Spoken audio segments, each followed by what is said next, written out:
Metro ticket কেটে নিয়েছি, already metro চলে এসেছে, কাম গেট খুলে গেল। তো আমরা মুচিতে নেমে পড়লাম। 47 করে। আপনার যদি প্রবলেম হয় আমার পিছনে সিকিউরিটি গার্ড আছে। Guys, I hope all good fit and fine. সবকটা সিরিজ দেখলেন। এটা আমার ব্যাংকক এবং থাইল্যান্ডের লাস্ট ব্লগ। এই ব্লগের মধ্যে পাবেন আপনি পাটায়া থেকে ব্যাংকক কিভাবে যাবেন, কত কি প্রাইস, বাসে যাবেন কি ট্যাক্সি যাবেন, সমস্ত তথ্য এই ভিডিওর মাধ্যমে পাবেন। তাহলে এই জার্নিটা আপনাদের পুরো সঙ্গে থাকুন, জার্নিটা পুরো ভিডিওটা আপনাদের মাধ্যমে দেখাবো।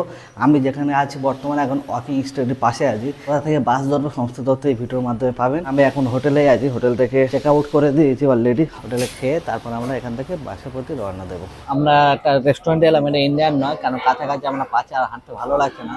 এই রেস্টুরেন্ট হচ্ছে এটা আরবিয়ান মিডল ইস্টের রেস্টুরেন্ট। আমরা একটা অর্ডার দিয়েছি ইরানিয়ান কাবাব আর নান।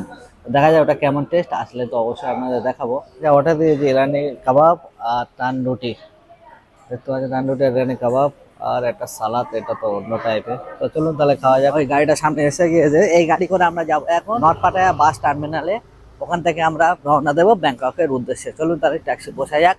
আমরা ট্যাক্সিতে বসলাম, এবার এখান থেকে আমরা যাবো পাটায়া বাস টার্মিনালে। পাটায়া বাস স্টপে চলে এখান থেকে লাইন দিয়ে আমার যেতে হবে ব্যাংককে। এখানে প্রথম টিকিট কাটার জন্য প্রচুর লাইন, দেখতে পাচ্ছি আমার সাইড সব জায়গাতে সব লাইন টিকিট কাটার জন্য। এখান থেকে টিকিট সংগ্রহ করবো, কিন্তু এর পিছনেগুলো কত লাইন দেখে না। থেকে টিকিট কেটে নিলাম। টিকিট এখানে পার পার্সন 131 বাট করে পড়েছে আপনার। এখান থেকে ব্যাংকক একামায় বাস টার্মিনালে যাবে। ওখান থেকে এবার আমার ডনমিয়ংয়ে এয়ারপোর্টে 26 কিলোমিটার। তো ওখান থেকে আমি ট্যাক্সি বা বাস আগে যাও আপনি ইনফরমেশন পেয়ে যাবেন। এখানে যে টাইম আছে 2:20, তো এখন আমার ঘড়ির টাইম এখানে 1 ঘন্টা 20 মিনিট বাকি আছে। 2:20-তে আমাদের এখান থেকে বাস ছাড়বে। চলুন বাসের আমাদের সিন নাম্বারও দিয়ে দিয়েছে, প্রত্যেকটা বাসের সিন নাম্বার থাকবে।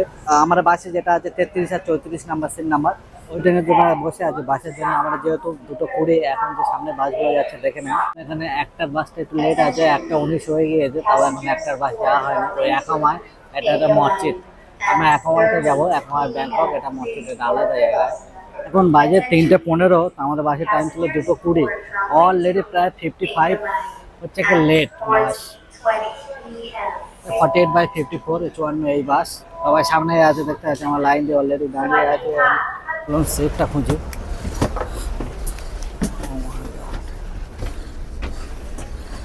আই থিঙ্ক সিট নম্বর।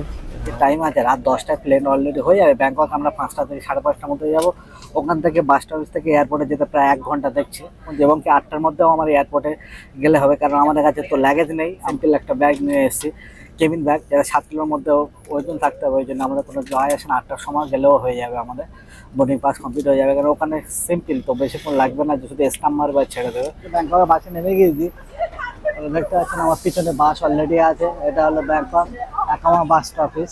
পেছন যেটা আছে ব্যাংকক বাস টার্মিনাল ইস্টার্নে, এটা ঠিক আছে। আমরা এর আগে যাওয়ার সময় যেটা গিয়েছি এটা আলাদা রুট, ওই জন্য আলাদা আলাদা করে আমি ব্লগ বানিয়েছি যাতে আপনাদের সুবিধা হয়। ইন্টারন্যাশনাল এয়ারপোর্ট যেটা আছে ডনমিয়ং, এখান থেকে 26 কিলোমিটার। এবার আমি এখান থেকে ট্যাক্সি ভাড়া যেটা দেখলাম আপনাকে 250 ভাট 300 ভাট, মানে ইন্ডিয়ান কারেন্সি নিচে আমি দেখিয়ে দিচ্ছি। একামা বাস স্টপ থেকে অনেক ইনফরমেশন নিয়েও অনেক কিছু নেটে চেক করে এলাম না। এখান থেকে ট্যাক্সি বুক করতে গেলে আপনাকে 330 টাকা, এবং বাইকে ওরকমই 300 টাকার মতো পড়ে যাচ্ছে। আমরা ঠিক করলাম যে মেট্রোতে যাবো। তা মেট্রোতে এখানে যে প্রাইস পড়বে, আমরা দুজন আছি, এখান থেকে মুচিত যেতে হবে, মুচিত থেকে আপনাকে ডনমিয়ং এয়ারপোর্টে যেতে হবে। যেতে গেলে আমাদের যে ভাড়া পড়ছে দুজনা 94, তাহলে পার পার্সন আপনাকে পড়ে যাবে 47 করে। আমাদের পার পার্সন পড়ছে 47 করে, 94।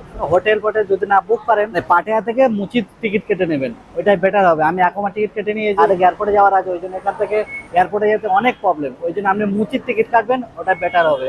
মেট্রো টিকিট কেটে নিয়েছি, ভিতরে যাওয়া যাক। প্রথমে আপে উঠতে হবে।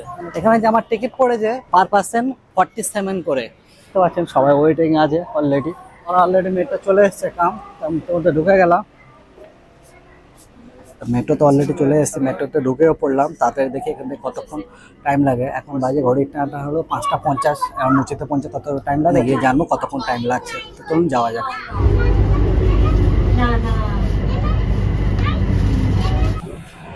গেট খুলে গেল, তো আমরা মুচিতে নেমে পড়লাম অলরেডিতে। ফাইনালি যে মুচিত মেট্রোটা ওখানে নেমে গিয়েছি। এবার এখান থেকে বেরিয়ে আমরা বাস ধরবো A1। এখান থেকে বেশিক্ষণ লাগবে না, 15 থেকে 20 মিনিটের মধ্যে আপনাকে ডনমিয়ং এয়ারপোর্টে পৌঁছে দেবো। এই বাস পেয়ে যাবেন সামনে। যদি ডনমিয়ং যেতে চান তাহলে এখান থেকে আপনি ডাইরেক্ট চলে যেতে পারবেন ডনমিয়ং ইন্টারন্যাশনাল এয়ারপোর্টে। ইজি পৌঁছে যেতে পারে। ডনমিং এয়ারপোর্টে যেতে গেলে বাসে যে ক টাকা ফেয়ার, মানে বাসে গিয়ে আপনাকে ইনফরমেশন দিয়ে দেবো। বেরিয়ে দেখতে পেয়েছি আমাদের কলকাতা মহানাম ভিক্টোরিয়ার মতো পার্কও দেখতে পেয়েছি। ওয়াও, এখানেও ছেলে মেয়ে এনজয় করছে, আপনি দেখতে পাচ্ছেন। ওয়াও, এটা ভিক্টোরিয়ার মতো পার্ক নয় আমাদের কলকাতা থেকে? কমেন্টে অবশ্যই জানাবেন। এই হলো সামনে বাস স্টপেজ, এখান থেকে বাস স্টপ আপনি পেয়ে যাবেন A1, ঠিক আছে? এখান থেকে A1 বাসটা ডাইরেক্ট ডনমিয়ং এয়ারপোর্টেই যাচ্ছে। দেখেন এখানে দেখতে পাচ্ছেন A1 থেকে ডাইরেক্ট দেখতে পাচ্ছেন A1 বাস ধরে আপনি যেতে পারেন চট্টগ্রাম 5 থেকে ডনমিয়ং এয়ারপোর্ট, এখানে কাছাকাছি এয়ারপোর্ট। আপনার যদি প্রবলেম হয় আমার পিছনে সিকিউরিটি গার্ড আছে, এখানেও জিজ্ঞাসা করে নিতে পারেন আপনি কোথায় যাবেন, ওখানে নামটা বলে দেবেন, ও আপনাকে কত নম্বর বাস বলে দেবে। আমরা যেহেতু এয়ারপোর্টে যাবো, পরিষ্কার ক্লিয়ার লেখা আছে, তাহলে নিজে যেতে পারেন। বসে গিয়েছে এখন সন্ধ্যা, এখন 6টা 40 বেজে গিয়েছে, তো 10টা 56 প্লেন, কোনো প্রবলেম নেই। আমরা যেহেতু এয়ারপোর্টে 8টার মধ্যে পৌঁছে যাবো, তো এখানে যে বাসের যে ভাড়া আছে 30 বাট, 30 টাকা করে আপনাকে পড়বে পার পার্সনে, 30 বাট।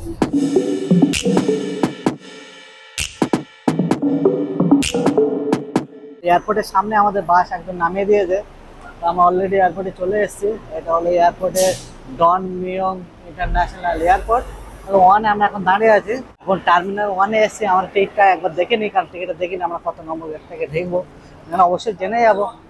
টার্মিনাল 1-এই আছে, আমরা টার্মিনাল 1-এ যে বাসটা দাঁড়িয়েছে 5 নম্বর গেটের সামনে, 4 আর 5-এর মাঝখানে, তো আমরা এখানেই থেকে আমরা বোর্ডিং পাসটা কমপ্লিট করে নিই। Finally all complete, boarding pass complete, তোমার ইমিগ্রেশন কমপ্লিট। কিছু আসার সময় তো কোনো ঝামেলা নেই, শুধু একটা স্টাম্প মেরেছে, রাইট হ্যান্ডে 4 ফিঙ্গার, ব্যাস বায়োমেট্রিক হয়েছে, 4 ফিঙ্গার রাইট সাইড, এই কমপ্লিট। এবার এখান থেকে বেরিয়ে আমরা এবার আমাদের গেট নাম্বার যেটা পড়েছে, gate number 4।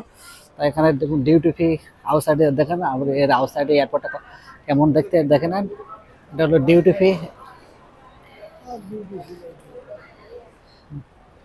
Free area. Right সাইডে আমি টাইম জোন মানে ওয়াচ আর কি, বিভিন্ন কোম্পানিতে।